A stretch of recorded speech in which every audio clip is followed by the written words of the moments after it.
थकी हारी बेहाल बीच रात में यहाँ पहुंची। मैं उनसे पूछती क्यों आई हो। मेरा बिल्कुल दिल नहीं चाहा हॉस्पिटल जाने का। पता नहीं क्या होगा मेरे पीछे। छुट्टी कर लूं? कोई जरूरत नहीं है, खामखा छुट्टी करोगी अब्बू तुम्हारे नाराज होंगे। खामखा?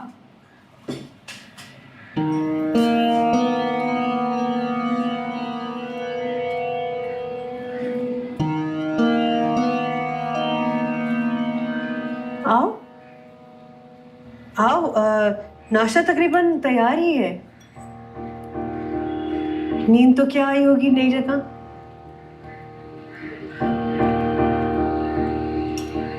इंशा है, बड़ी प्यारी बच्ची है।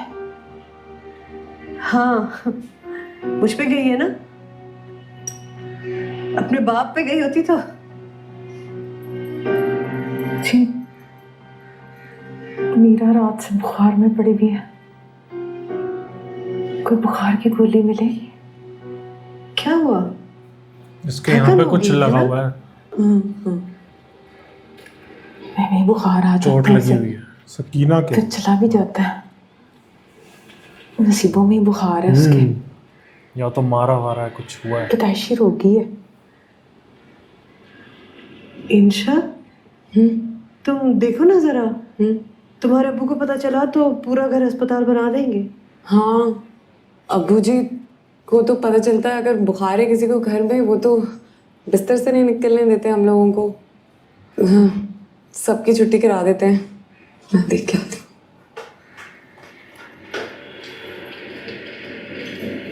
बोलती तो बिल्कुल मकसूद साहब जैसे। हरकतें भी बिल्कुल मकसूद साहब जैसी ही हैं। बड़े कठोर हैं ये दोनों बाप बेटी। मैं को मदद कराऊँ आपकी? हाँ हाँ आओ ना प्लीज। ये देखो ना इंशा को जरा, ये घर के किसी काम को हाथ नहीं लगाती। पैदा तो की थी मैंने बेटी, इन्होंने बना दिया है पकड़ के पूरा का पूरा बेटा। वो पड़ा है बेलन और फ्रिज में आटा गुंधा रखा है, अलमारी में से निकाल लो घी, 2 पराठे उलट दो फटाफट।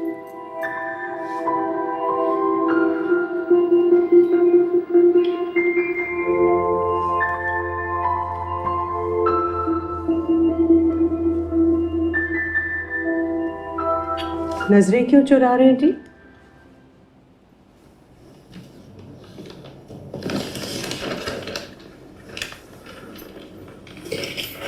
मैंने कितना कहा सकीना से कि हमारे साथ ही नाश्ता करो, मानी ही नहीं।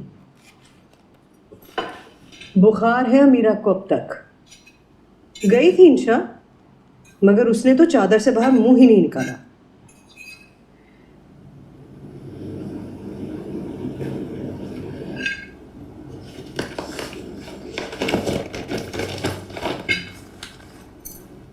चक्कर तो देखिए, आपकी सकीना ने पकाए पराठे। ज्यादा घर में घुसाने की जरूरत नहीं है तुम्हें उसे। पूछो क्या चाहती है और चलता करो। मैं क्यों पूछूं? और मेरे पूछने से बताएगी क्या? आप ही पूछे ना, या मेरे सामने पूछते हुए शर्म आ रही है?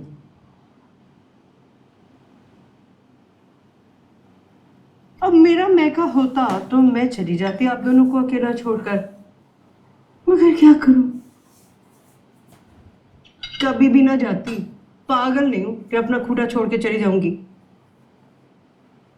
वो तो इंशा है जो छुट्टी के मूड में थी कि देखें आज घर में क्या क्या होता है।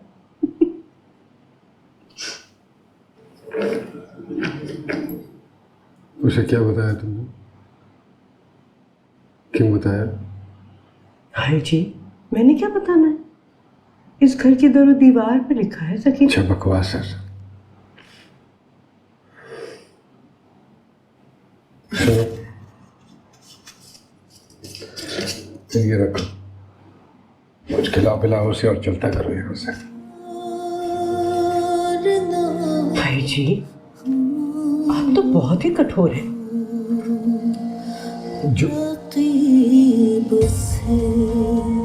वो नज़ारे फरेब देते रहे, लगी हुई है रकीब से नजारे फरेब दे। हमजा सोहेल, कुछ हुआ है ना उनके साथ? आज ना वैसे मेरा बिल्कुल मूड नहीं था आने का, अम्मी भी ना।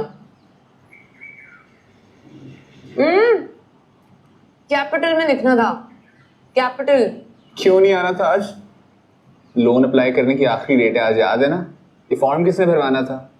खुद भरो, हाथ नहीं है। नहीं मेरी जान, तुमने भरवाना था। कितने सारे ड्रामा देखे हैं बस एकदम। चीप सा रोमांस करवा लो, सस्ते डायलॉग बुलवा लो, हैं? हाँ ना। हमजा सोहेल, दोनों जगह एड्रेस भरना है। मैं कहाँ फंस गई हूँ यार। देखा, ये सब मुझे किसने बताना था? फरजाद, अली। तुम्हें एक बात बताऊं, तुम मुझे या मेरे अब्बू को जज तो नहीं करोगे? यार मैं उन्हें क्यों जज करूंगा? खैर तुम मुझे जज करते भी रहो तो मुझे कोई फर्क नहीं पड़ता। हमारे यहाँ ना मेहमान आए हैं जिनकी वजह से मेरा मूड नहीं हो रहा था आने का। कौन आ गए भाई? मेरे अब्बा की महबूबा। मुझे लग ही रहा था। What?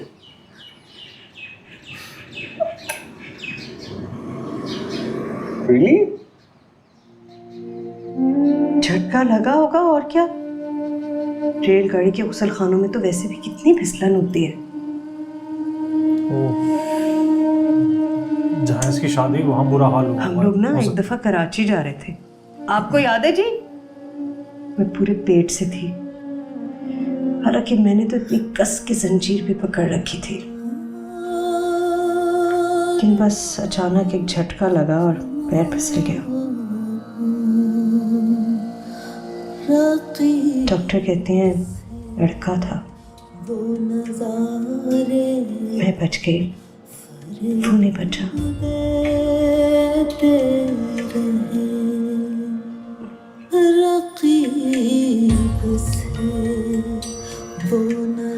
मेरी इंशा 7 साल की थी तब। सब लोग हमें छेड़ते थे कि दोनों मियाँ बीवी में इतनी मोहब्बत है। 9 महीने हुए नहीं और दूसरा बच्चा। नजर लगाती कम वक्तों ने, उसके बाद हुआ ही नहीं। अच्छा जी, क्या करना है आपको? इंजेक्शन लगेगा ना? बचपन से एक ही कहानी सुनाया करती थी अम्मी, सकीना की कहानी। दरिया के पास एक गांव था जहाँ बोरियां भर भर के तस्वीरें उठा करती थी। वहाँ रहती थी सकीना। पकी हुई गंदम के सोने जैसा रंग था सकीना का। दरिया पर जब सूरज डूबता था तो सारा आसमान गुलाबी हो जाता था। बस वैसे ही गाल थे सकीना के, दरिया के पानी की तरह ठाठे मारती साफ शफाफ आंखें। असर के वक्त जब गांव की चक्की हुकती थी तभी आखिरी रेल गांव के सामने से छुप छुप करती गुजरती। गंदम के खेतों के पास दरिया के साथ तब तंदूर तापती सकीना की सांसें भी तपने लगती। क्या पता वो आज की रेल से ही आ जाए। बाजू पर भी रेत में लथपथ खेतों के बीचों बीच पागलों की तरह भागते हुए सकीना तक पहुंचते और पूछते, अरे